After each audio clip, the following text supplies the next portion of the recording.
I was sitting outside, having a smoke, when I struck up a conversation with a couple sitting by the small duck pond behind the hospital.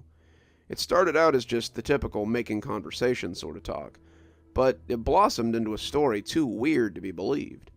Which, in my line of work, I guess means it has to be true. "You see," said the man as he stared happily at an ant on his finger, "I acquired a strange malady, and it changed my life." Ouch! I slapped at my arm as the small bite drew my attention from my work. When I pulled my meaty paw away, there was a small black ant squished against my skin. I flicked him away, sending him tumbling to the carpet, and turned back to my book. I'd been trying to write the same paragraph for nearly an hour, and it simply wasn't coming together. As my stomach bubbled, making unhappy noises, I felt like my editing was about to come to less than climactic end for the day. I'd only recently gotten past the terrible stomach pains that had plagued me for the last few months, and it seemed an ill omen to hear it rumbling like that again. I'd been worried that something was really wrong, but as the pain lessened, I thought about it less and less. After all, if the pain was receding, then it must be getting better, right? I scratched at my scalp absent-mindedly as I thought over the next line. First the stomach pains, and now these creepy crawlies. It's funny how seeing an insect can make you itch without thinking about it. Even if you don't feel anything on you, simply knowing that an insect was there is enough to make you feel itchy. Case in point, as I sat working on my manuscript, I could swear I felt something crawling along my neck again. I scratched at it, expecting to find nothing, when my fingers found a small, fleshy lump that popped beneath my nails. My fingers came away with yet another ant. I flicked it away, searching my desktop for a trail of little buggers that I must be putting my arm on. My desk was clean for once, though. No coffee cups, no empty plates, nothing to attract a colony of ants. Where the hell were they coming from? I hadn't been outside today, and there was nowhere inside I could have picked them up at. I glanced around the floor, sure I would see a line of them going from my office garbage can to the door, but the floor was clean too. There was no reason to see any ants, but even as I thought about it, I felt something crawling across my arm. I slapped at it and found another dead ant on the tip of my finger. I turned back to face my computer, wanting to be done with my proofreading. The book had been coming together for years now, and I was nearing the point of its completion. The story was written, the words finally realized, and now all that I needed was to be done with the proofing. My agent had even managed to net me a decent advance after sharing the first 3 chapters with an interested party. Now I just had to finish proofing it so I could... Yow! I slapped my ear and heard it ring as I connected. I pulled my hand to eye level and huffed as I saw it. A dead ant, this one a little larger, was splattered across the tip of my middle finger. I stood up and went to the bathroom then, stripping down so I could check to make sure I wasn't smuggling a colony of ants somewhere. After a fervent search of my person, I could find nothing but the small bites that I'd already received. I shook my clothes out before putting them back on, but as I walked back to my chair, I could swear I felt something crawling already. I went back to work, proofing the same paragraph I'd been trying to work on for the last hour. I leaned in, intent on trying to get done, but I was still very uncomfortable. I could feel little marching legs making their way along my neck, up my back, over my arms, across my calves, everywhere. I'd find myself itching periodically, reaching down to scratch as I tried to find the source. I was coming up with nothing, the itching not even fading as my nails turned my skin a fiery red. I would make my way midway through a sentence, finding the flaws and making them something less rough, and then smack, my hand would come down to find another ant. By the time my wife came home from work an hour later, I had barely finished a page because of these damn little nuisances. "Tough day for edits, huh?" she said, and I nodded as I got up to start dinner. "Remind me to call an exterminator tomorrow. I've been eaten alive by ants all afternoon." Patricia looked around my desk, the big ugly metal one that I'd ordered online, and crinkled her brow. "I don't see any ants. You sure you didn't step in an ant bed when you went to go get the mail or something?" I wiggled my toes at her as I lifted my feet from under my desk. "Sure as I can be, since I haven't even checked the mail today." My wife grumbled something about her lazy, good-for-nothing husband, and went to check the mail as I went to start dinner. I had pulled the hamburger out of the fridge, preparing to fry it up, when I felt a pain on my side. I slapped at it without thinking and nearly spilled the hamburger before I pulled the large black ant away, its body smeared across my palm. I set the hamburger in the pan and went to wash my hands. Looking at the corpse, I realized how big he was. I was used to seeing the little black sugar ants that I'd been attacked by all afternoon, but this fellow was only a little smaller than my thumbnail. He was big, even big for a large breed ant, and I wondered again where they were all coming from. As the hamburger sizzled in the pan, I slapped at my neck and found 2 more dead ants. As I put the fries in the oven to crisp, I wiped away another ant before he could bite me. As I plated the meal and got it ready to serve, I gasped and nearly almost dropped the food as something bit down on the tender area behind my knee. My wife leapt forward, sitting at the table as she laughed about having her own personal chef, before seeing that I was in real pain and leaping to the rescue. She grabbed the food and took it to the table, so my hands were free to get at whatever was biting me. I reached back to get at the little nuisance, but I found nothing. My wife looked back there and said I had a nasty bite, but that she didn't see any bugs. As the night went on, I began to get angrier and angrier as the bites began to rack up. When I finally threw down the blanket, nearly spilling the popcorn midway through our movie night, my wife asked what was wrong. What was wrong was that I could feel a small army of ants as they moved across my skin like a mobile army force. I went to the bathroom again and turned the water on as hot as I could get it before taking off my clothes and stepping into the bath. I had found nothing on my body, nothing except for ant bites, and had decided that it was time to try something different. The water was hot enough to make me wince as I climbed into the tub. It was hot enough to leave me red as a lobster afterwards, but I wanted it as hot as I could make it.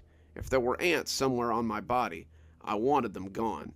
I was suddenly very nervous about finding them nesting in some of my more intimate areas, but I knew that wasn't how ants usually operated.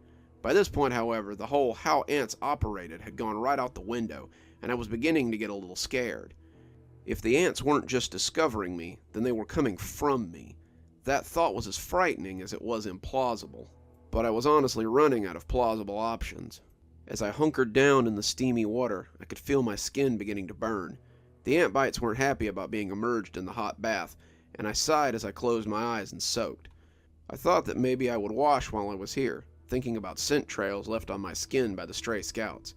For a moment, however, I was content to just soak, my muscles and bones loving the excuse to let the heat burn the ache out of me.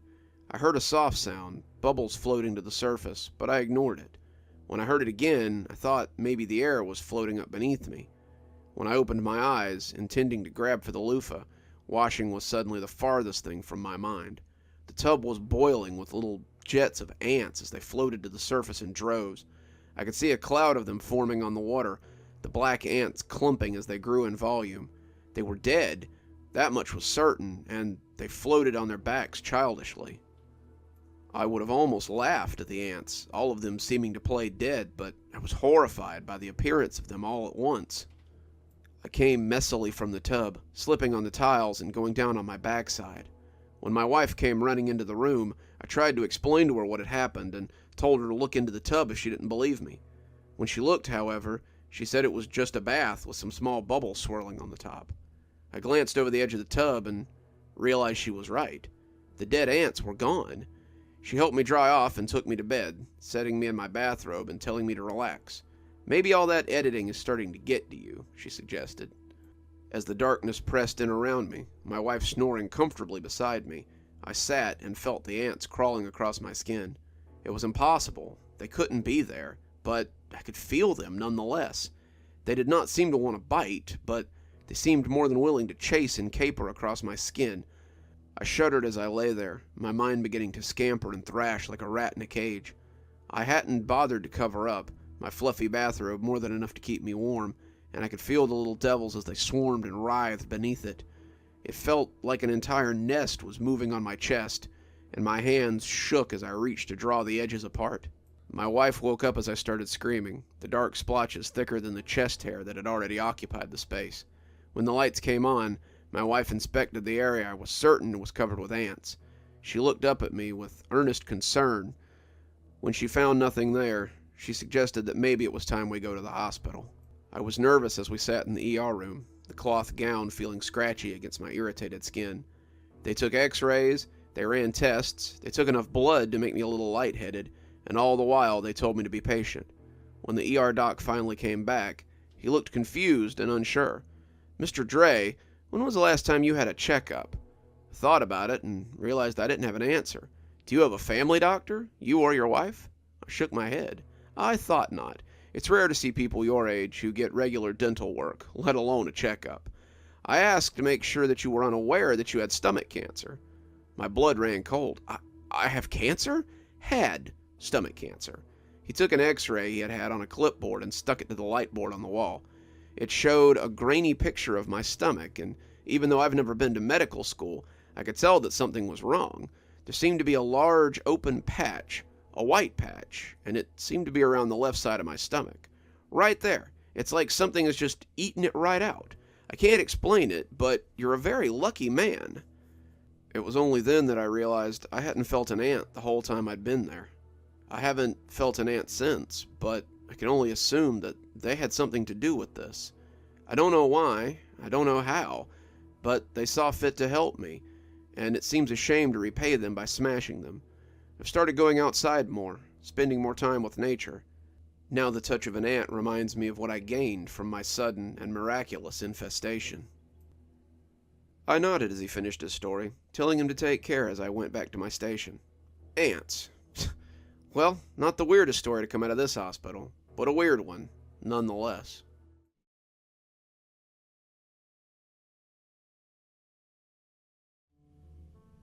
I work in a hospital call center. It's not great work, but it pays the bills. Though you may not think it, you get a lot of calls during the 8-hour shift you work. Usually it's just people trying to find a relative who might be in there, someone trying to schedule an appointment in surgery, maybe even someone seeking medical advice. I'm apparently not qualified to do any of those things, so the job became a lot of telling people, "One moment please while I transfer you." Then you send them off to their desired department, or not, and you get to talk to them again, except less polite this time. You get a lot of angry people too, most looking for billing, or maybe because they got charged for a hospital service they didn't receive.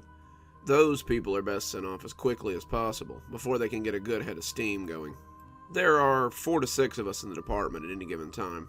It's mostly college kids trying to pay their bills, or older people looking for a little extra on top of their social security.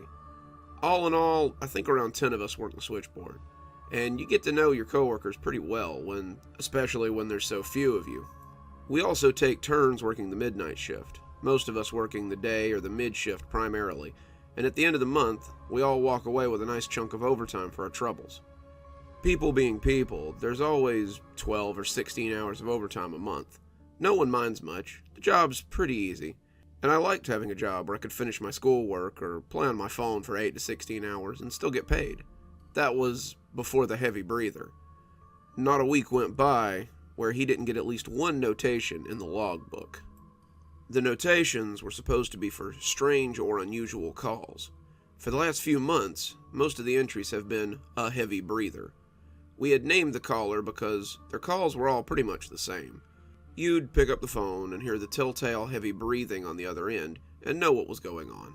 We all just figured it was some pervert, some lonely sicko trying to get his rocks off to someone on the other end. You'd hang up before he could get his satisfaction and make a note of it in the logbook.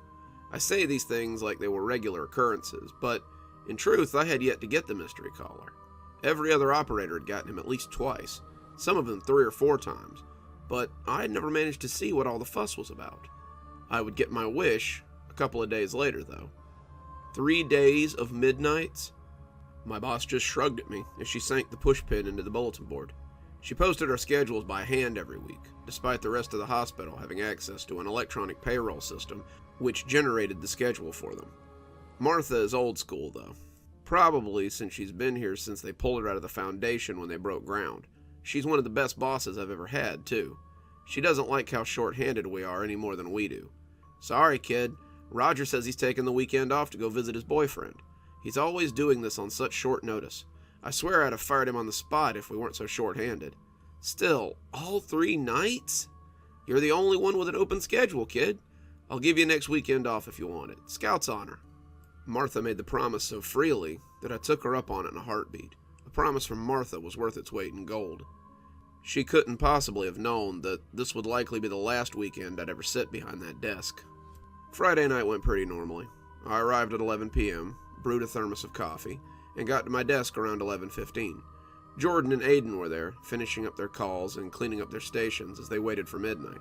We chatted a little as I logged on, discussing call volume and talking about tonight's call-in schedule. Apparently, there was a team I needed to call in at 4 a.m. for a 5 a.m. case, and they added that the heavy breather had been calling a lot today. They don't say anything, they just keep calling about once an hour, like they're looking for someone. Pam swears she heard them say a name before they hung up, but Pam likes to make stuff up for attention. I got a little excited when Jordan told me that. If they were calling more often, then maybe I'd get to talk to them. I know it's weird to hope that a crazy person will call up and breathe on the phone, but I really wanted to experience it. I felt like it would make me like everyone else, and I was a little sore that I hadn't gotten him yet. I would get my wish about an hour later. It was about 12:30 when they called. I was sitting in the call center basement, sipping coffee and checking Reddit on my phone, when I heard the computer chirp and inform me that I had a call. It was from an unlisted number, not that uncommon, so I picked it up without thinking much about it. When I picked it up, it sounded like someone was sitting too close to a fan. The blowing was annoying, but I was a professional, and I tried to power through it. Southwest Medical Center, how may I help you? The noise on the other end sounded different slightly. I realized all at once that it was rain coming down hard on a window somewhere. Was it raining outside? It hadn't been when I came in. There hadn't been a cloud in the sky, actually. The rain covered it slightly, but as I sat in silence, I began to hear the deep breathing on the other end. There he was. There was the weird caller. Hello, Southwest Medical, can I help you? The breathing persisted, overtopped by the rain that hit hard on the window of wherever they were. I reached for the book to start scribbling down the usual message when I heard something over the phone. I heard a voice. Sorry? I asked, taken aback a little. It's always dark here. The pen fell out of my hand. No one had ever heard this person talk. It was always just heavy breathing for a couple of minutes before they hung up. Had they been waiting for something? I wondered for a moment if they'd talked before and maybe no one had told me. Was I the first one they'd ever talked to? It's always dark here, they repeated, and this time I stopped thinking and started listening. Where are you? I asked, not sure what else to say. The rain is so loud tonight. The voice was neither male or female and sounded low and growly, like someone getting over a cold. Look, I'm not sure who you are, but you've called a hospital. If you need some help, I'll be happy to help you, but otherwise, I need to... Cherish says hi, the voice whispered. That made the hair on the back of my neck stand up. I had a sister named Cherish. She was about 12, and as far as I knew, she was asleep at my parents' house. I shook off my fear and began to become a little angry. Whoever this was, they were obviously having a laugh on my account, and it really wasn't funny. Who is this? Roger, is this you? I swear to God, I'm going to HR if this is you. This isn't even a little bit funny. You need to stop. That's when the line went dead. I held the phone against my ear for a few more seconds before putting it in the cradle and looking around nervously. I expected Roger or maybe Jordan to pop out of the break room with their cell phone, laughing because they'd spooked me. All the company I got, though, was the sound of the air conditioner cycling overhead. I sat for a few more minutes, drumming my fingers, trying to forget the call. The more I thought about it, the weirder it got, though. My coworkers would have called back to make fun of me if this was a prank. If it wasn't them, then some stranger on the phone had called up and said my sister's name. Coincidence or not, I needed to be sure. My mom picked up on the fourth ring, and I could hear Dad grumbling in the background. Hello? Mom, hey, sorry, is Cherish okay? I know that's a weird question, but I could hear her sitting up in bed. Are you okay? You sound upset. Just please, answer me, Mom. Is Cherish okay? I don't know, hun. She's at sleepaway camp this week. My blood ran cold. I need you to call down there and make sure she's okay. What's all this about? She said groggily. I got a weird phone call a minute ago, and now I have to make sure she's okay. My phone rang, and I looked at the number. Unknown name, unknown number. It couldn't be them again. Mom, I need to call you back. Just promise me that you'll call the camp and make sure she's okay. Mom said she would, and I hung up and picked up the incoming call. I was immediately bombarded by the sound of rain on glass and muffled heavy breathing. The caller's voice sounded watery, slurry, like they'd recently choked on some water. They sounded like someone with a sore throat or a bad case of pneumonia.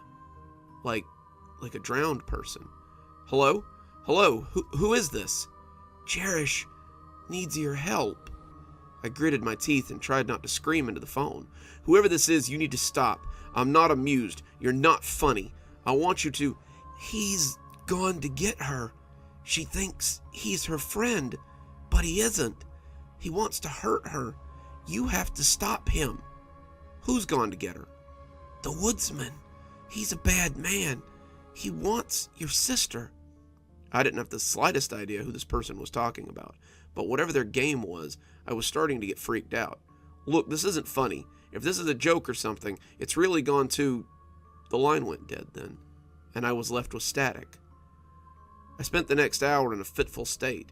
I didn't want to call Mom back and bother her with this, but what if whoever that was wasn't kidding around? Surely my sister wasn't stupid enough to just go off with someone into the woods, right? I didn't know, and that lack of knowledge made me nervous. I began to feel the walls of the basement closing in on me, and the claustrophobic feeling made me shake. When the phone rang again, I caught it on the first ring without even really looking. Hello? I could hear the quaver in my voice. The rain was softer now, but the voice was no less intrusive. He has her! It all but screamed at me, and I thought I could hear someone in the background crying and screaming just under that husky rasp. He's hurting her! Please, hurry! Where are you? I screamed at them, leaning forward as though I could fall into the computer screen. Where has he taken her? If this was a prank, I was buying it hook, line, and sinker. I could hear someone, a small girl it sounded like, screaming and crying as someone did God knew what to her. My cell phone roared to life. I looked down to see it was Mom and picked it up without thinking. Mom was hysterical on the other end. She and Dad were in the car, driving up to the camp. The counselors had gone to check on Cherish and found her bed empty. What's more, they found muddy boot tracks going into her cabin and then leaving out the other way. They can't seem to track them. The rain here, it's been torrential. The state police are bringing in the tracking dogs, and they're going to start as soon as they can. She's in the woods, Mom. Someone has her, I sputtered out, still hearing the screams on the phone. Mom was silent for a few breaths. How do you know that? I've got a caller on the phone who says she's alive, but it sounds like he's hurting her. They're in the woods, Mom. Tell them to search the woods. She hung up on me, and when I picked up the phone, it had gone dead again. I sat in the silence and felt utterly impotent. Should I leave and go help them look? My job wasn't really the thing holding me there. I was sure people would understand if I abandoned my post, but I was hoping that the mystery caller would give me more information. Every second counted now. If my information would help them find my sister a little quicker, then all the better. I muddled through a few late-night calls while I waited, and I'm sure the people on the other end could tell I was tense. After an hour, Mom called to let me know that they'd arrived at the camp. The rain had made it very difficult for the dogs to find a trail, but they'd started searching the woods anyway. The police were confident they could locate her, but Mom wasn't so sure. She sounded scared and tired and just plain defeated. When she hung up, I stared at the phone on my desk and willed the mystery caller to call again. They'd been so chatty before. Why had they gone silent now? I pulled up call logs on my computer then and started trying to find the number. No name, no number was all I ever got. I know in movies the police can easily decode these private numbers, but I work for a hospital and not even the emergency part of the hospital. My resources were limited to what I could do on my out-of-date computer. When the phone rang 20 minutes later, I looked at the number and almost knocked it off the desk in my haste. No name, no number. Hello? Hello? Where are you? I need you to... He's killing her! He's trying to make it last, but he's killing her! The voice whispered harshly. Where are you? The police are looking for her, but I need to know where you are. The voice was silent for a moment, and I thought I'd lost them again. On the other end, I could hear whimpers, and the person making those noises sounded broken. Hot tears ran down my face as I listened to what could be my sister's final moments.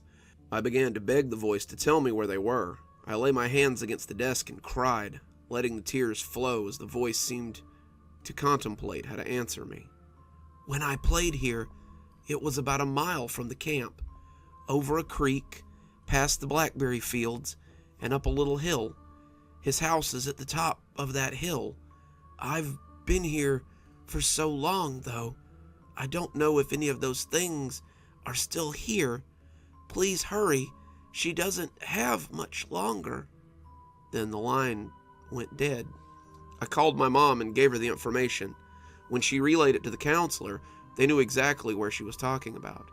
The house belonged to the groundskeeper, and he had lived there for quite a long time. She said the police were on their way now to check it out, and she asked me to thank the person on the phone if they called back. I waited for an hour, another long and agonizing hour, and when my cell phone rang, the number made my skin crawl. Unknown name, unknown caller. Were they calling my cell phone this time? That seemed unlikely, and when I picked it up, I was greeted not by the raspy voice of the sick child, but by the stony voice of Officer Darraway from the state police. He told me they'd found Cherish and the groundskeeper in his cabin. She ain't in a good way. The bastard used the time he had to do some pretty upsetting things. She's alive, and we're sending her on the next flight to the nearest hospital. That's the one you work at, I believe. I thanked him and told him to tell my parents that I'd be waiting for her when she got here. Your mama tells me you've been in contact with another child, and they gave you directions to find your sister. Yes, she just called me out of the blue. I don't even know how she got my number. He was silent for a moment. You'll forgive me for saying so, but that seems highly unlikely. How do you mean? I said, startled. The groundskeeper didn't have a phone in his cabin. His cell phone was on his person when we recovered him, and there's no other child in that cabin. That's impossible. They said they'd been there for a very long time. They've been calling for weeks. Look, I appreciate you helping us find your sister, but this whole story seems very far-fetched. That being said, I don't think we'd have found your sister without your help. I want to take a statement from you when I get there, but just know we don't consider you in any way connected to this, despite the oddness of your claim. I thanked him, and he thanked me before hanging up. I was getting ready to call Marta, the 6 a.m. person, so she could come in a little early to relieve me, when a familiar caller popped up on my screen. No name, no number. I picked it up as I prepared to thank the caller for their help. I had just started thanking them when I heard the heavy breathing on the other end, and stopped. The sound was completely different. The caller had a husky tone to his breath, and you could clearly hear their breathing jagged up and down as they went about whatever they were doing. This was no child's breathing. This was an adult, and I hung up the call before I could think too much about it. I sat there in a daze as I pulled the call log towards me. I logged the heavy breather, but thought for a moment about recording the other caller too. They had saved my sister's life, whoever they had been, and I decided not to add them to the log. I called Marta and told her what had happened. She agreed to come in for me and said she'd see me soon before hanging up. I'm sitting with my sister in the ICU as I write this, but I can't help but wonder who that mysterious caller was. How did they call me? How did they know where to find me? My sister is heavily sedated right now, but I'm a little afraid of what she might tell me when she comes to. Does she know the girl who called me? Did she tell her how to contact me? I'm afraid to go back to work now. I'm afraid of who else might call me when I again man that desk. What other lost souls might be just a phone call away?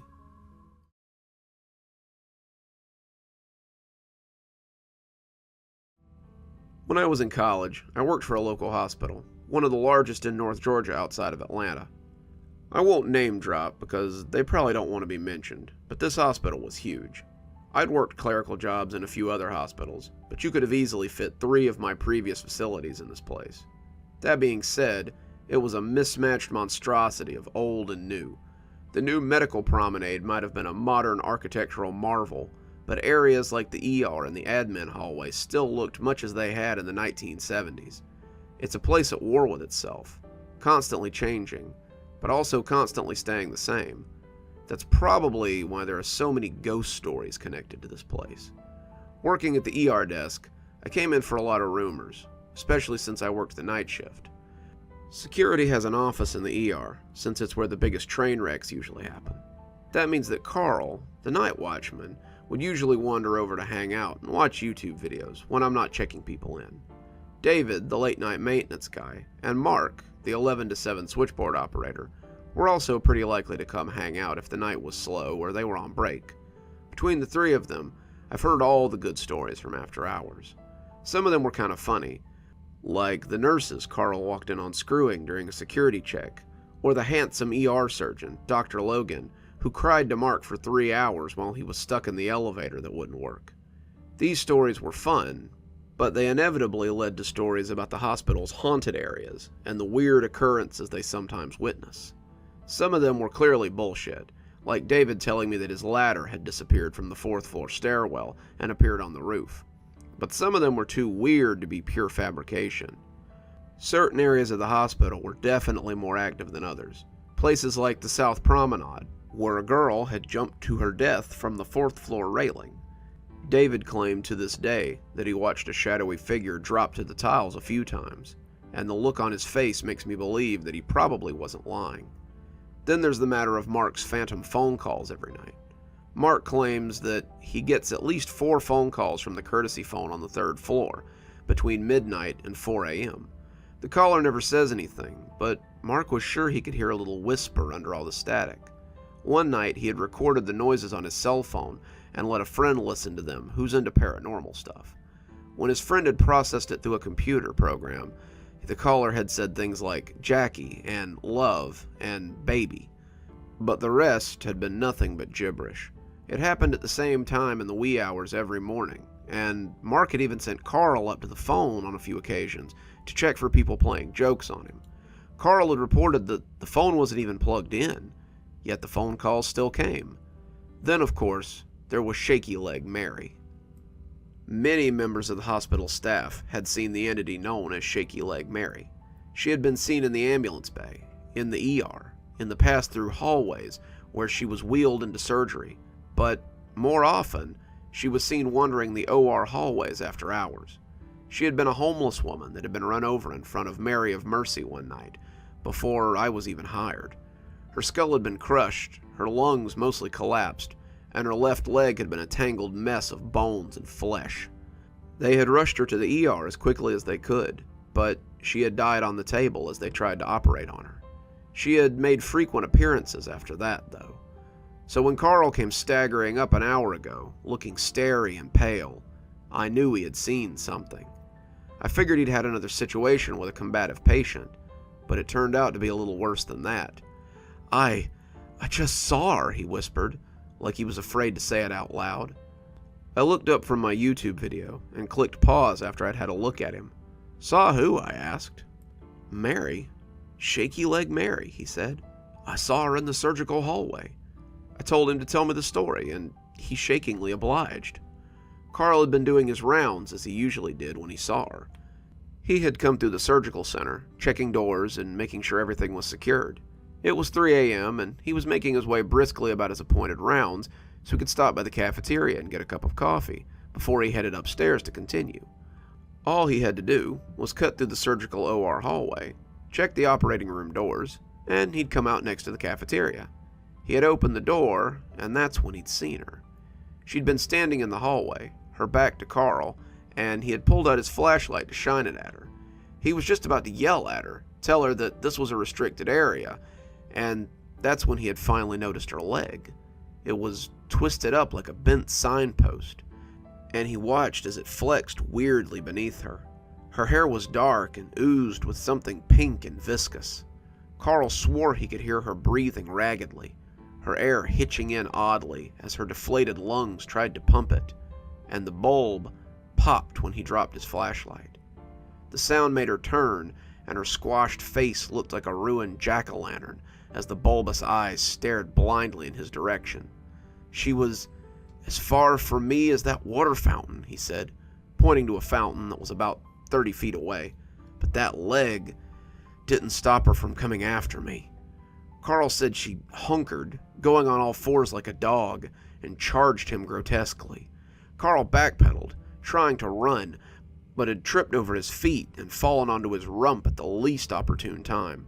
She was gasping and closing in on him, jaws opening weirdly and a mouth that was mostly broken, when Carl thought to close the door between the two of them.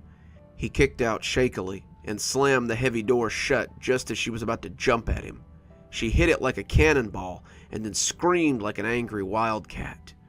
As he sprawled there, panting, in the lighted hallway, he heard her slamming into the door 6 or 7 times before he found his feet and ran to somewhere or he knew there would be people. That's what had brought him to me. Carl later got David to agree to go with him to make sure it wasn't just some homeless person who had wandered in and was trashing the place. The two of them turned on all the lights and explored every OR room and the storage closets, but they didn't find anything but surgical equipment and cobwebs. She had disappeared as quickly as she had arrived, but they did bring me to that door to show me that she had left something behind before I left for the night. David showed me a heavy indent on the OR side of the door that had left a deep mark in the metal there. The door's a little bent too, he added. I'm sure I can fix the track on it before the week is out, though he was emphatic about the fact that he wouldn't fix it after dark. Carl never went into the OR hallway again after hours, and the legend of Shaky Leg Mary continued to grow.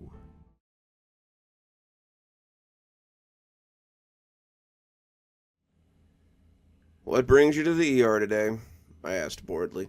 "I need a checkup. I recently got over an illness, and I really just need someone to have a look at me." The guy on the bed looked healthier than anyone I'd seen today.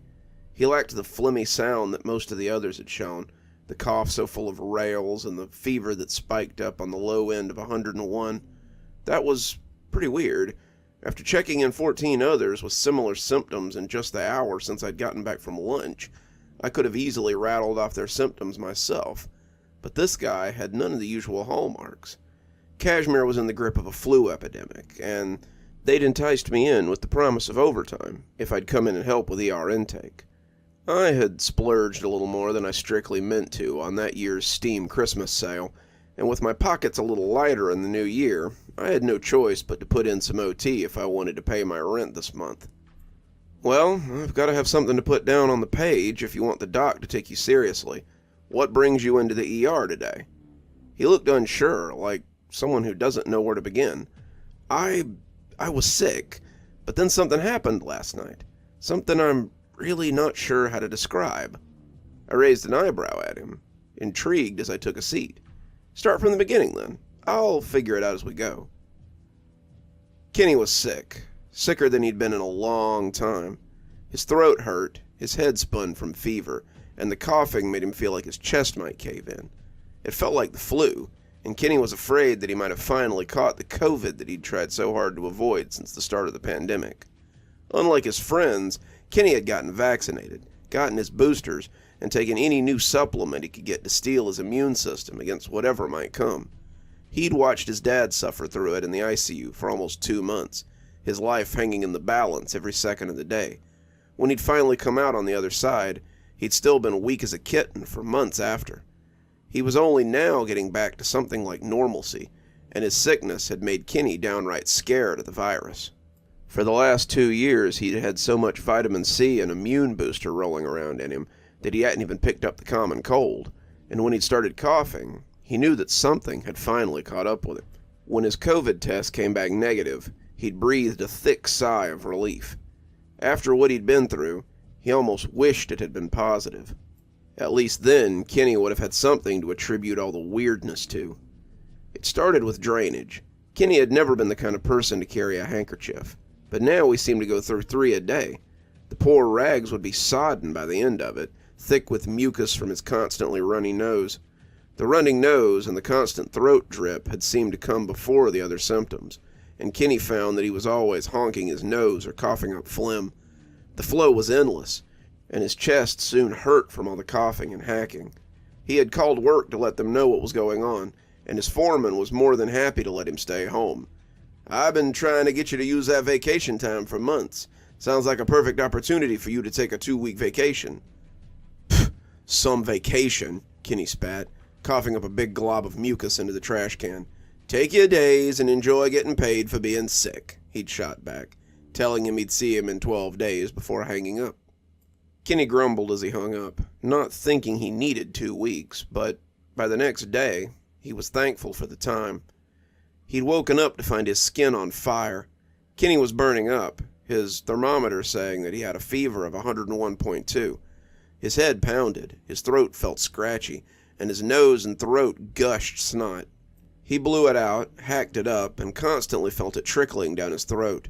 He spent most of that second day in bed, reeling with the fever, and feeling like he didn't have the strength to do much but turn his head and watch a little TV.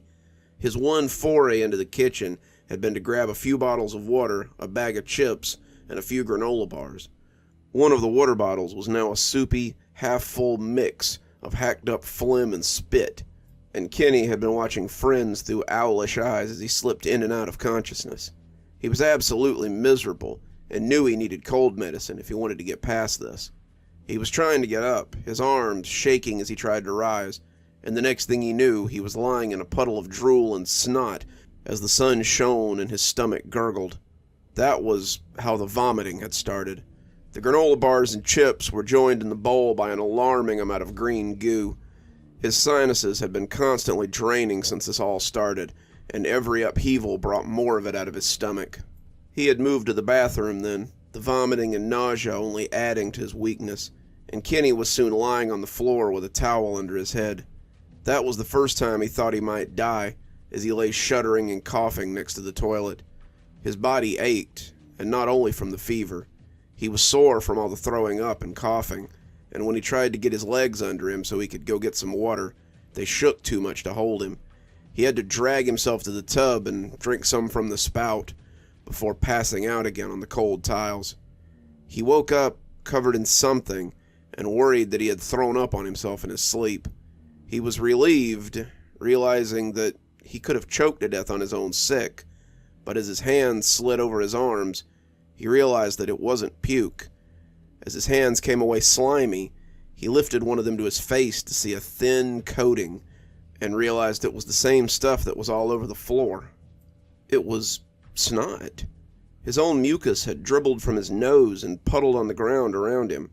He swiped the same hand over his face and came away with a translucent trail of spidery fluid. Kenny was transfixed by it, watching the light play off the muck as the vanity lights hit it.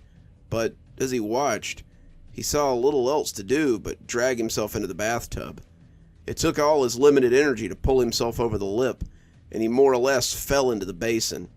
Kenny lay on his back, gasping for air, as he stared at the popcorn ceiling and felt the mucus slide out of his nose. It wet his shoulder, soaking his back as it pooled, and Kenny could do little more but lay there, panting like a dog. He spent the day sipping water from the tap, his body still racked with coughing and fever. The plastic wasn't as cold as the tile, soaking up some of the heat that Kenny managed to turn on before his body had gone into rebellion. He could still feel the snot as it dribbled around him, his shoulders feeling sticky. He hacked up more of it, letting it fall to the side as it mingled with the rest. As the day waned, Kenny felt his stomach rumble and curled into a ball as he felt his gorge rising again.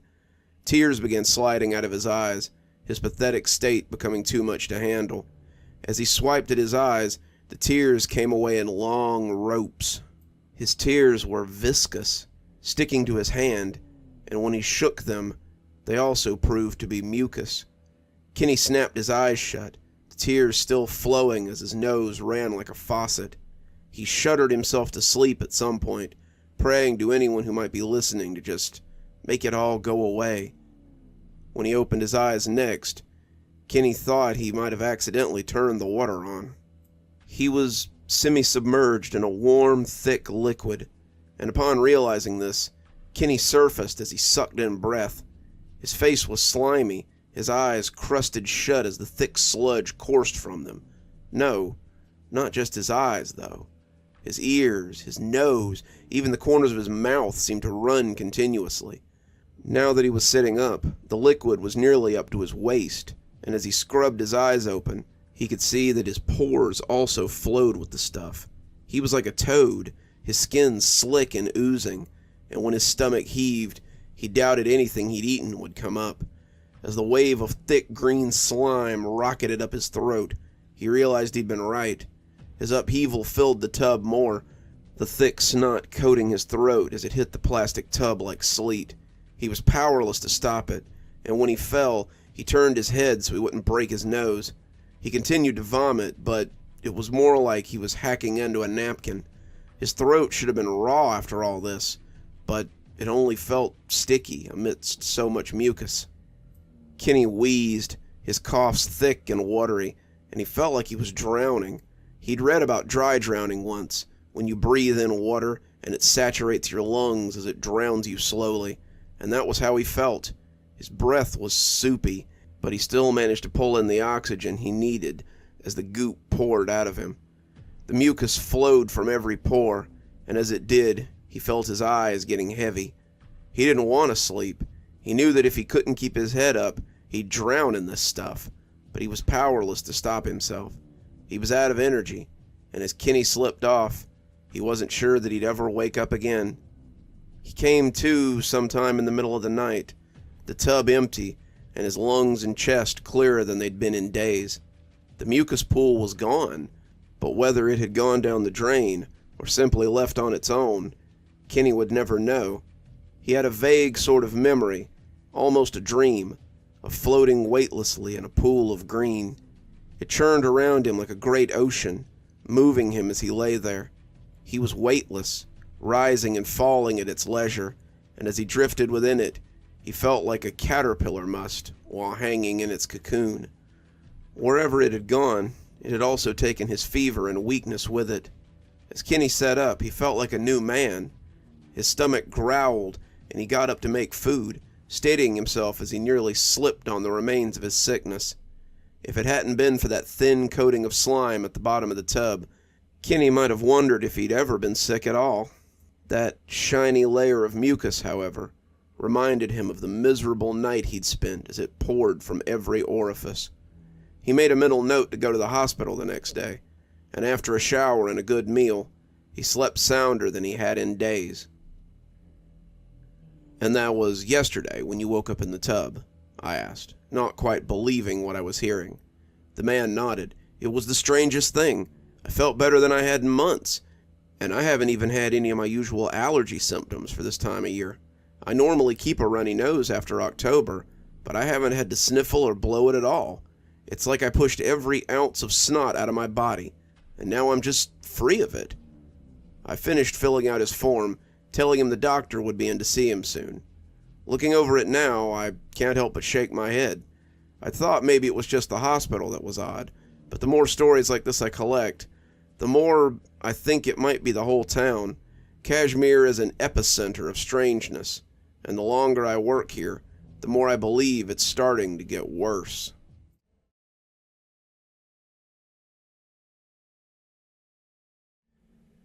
I can't get it out of my head.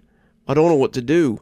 Mark said you might be able to help me, but I don't know how. I was sitting by the fountain in the outdoor garden, which most people use as a smoking area.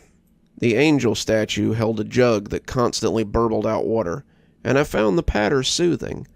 I came here to think sometimes, to collect my thoughts, and it was a great comfort to me since the incident with the elevator.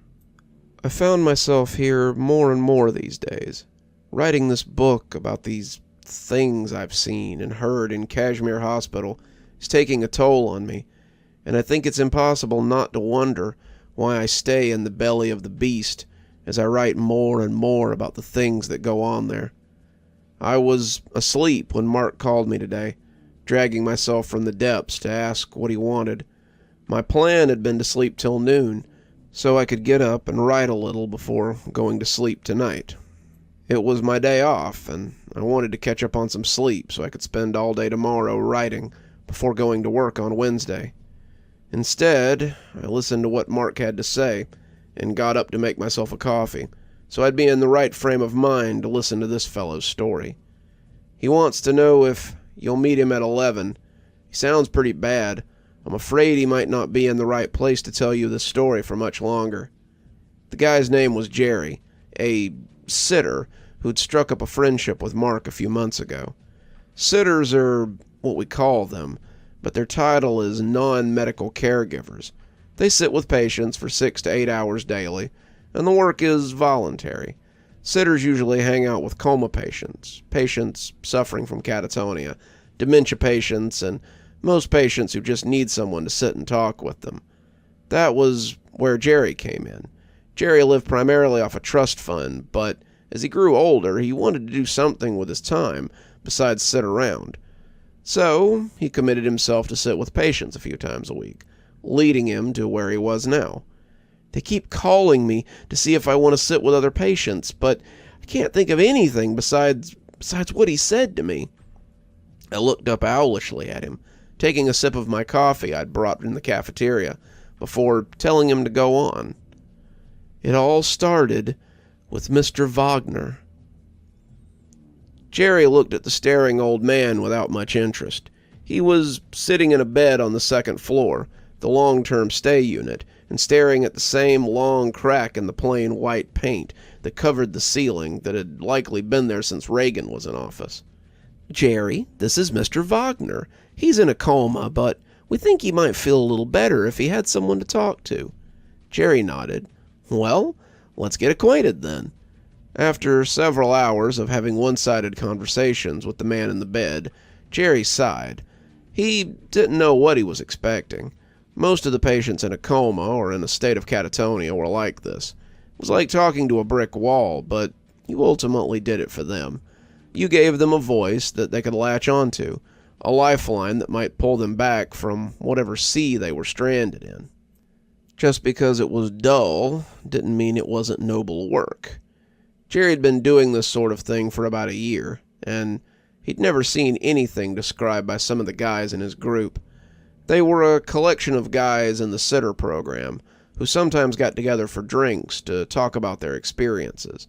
Some of the guys talked about watching patients slowly come out of their silent state. Some talked about hearing a patient speak for the first time in years. Some talked about the tear-spotted letters they got from families, or the happy embraces from family members who hadn't seen them move or speak in years. Jerry didn't have anything like that.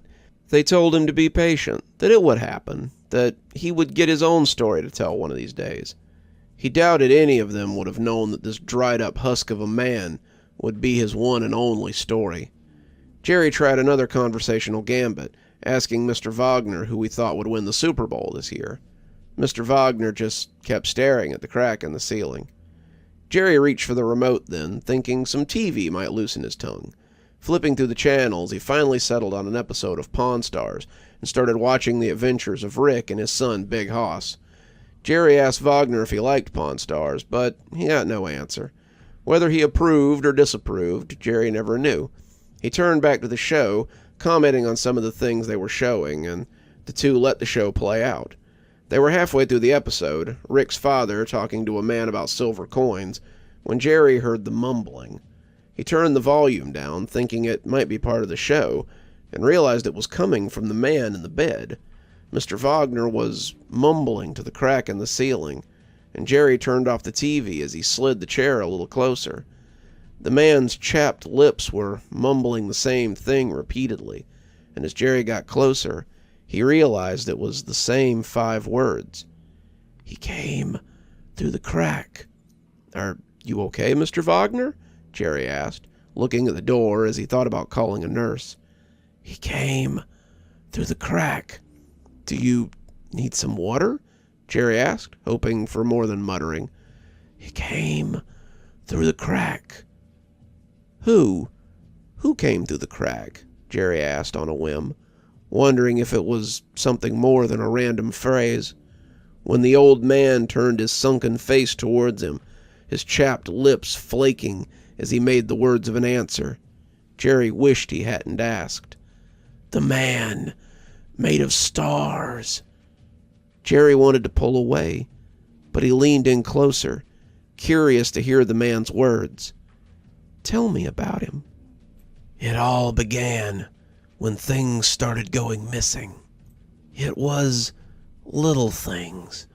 My paperweight, the pen the college gave me after teaching for 20 years, the pendant from LSU that hung on the wall of my own dorm, and I was starting to get angry. I blamed the kids, I blamed my wife, but they all claimed they had nothing to do with it. I was working on a manuscript and complained that all this was cutting into my time, but still, things continued to go missing.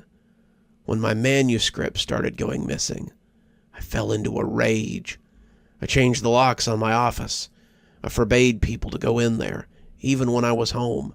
I spent more time in my office, typing and typing and typing away, and barely saw the people who mattered the most to me.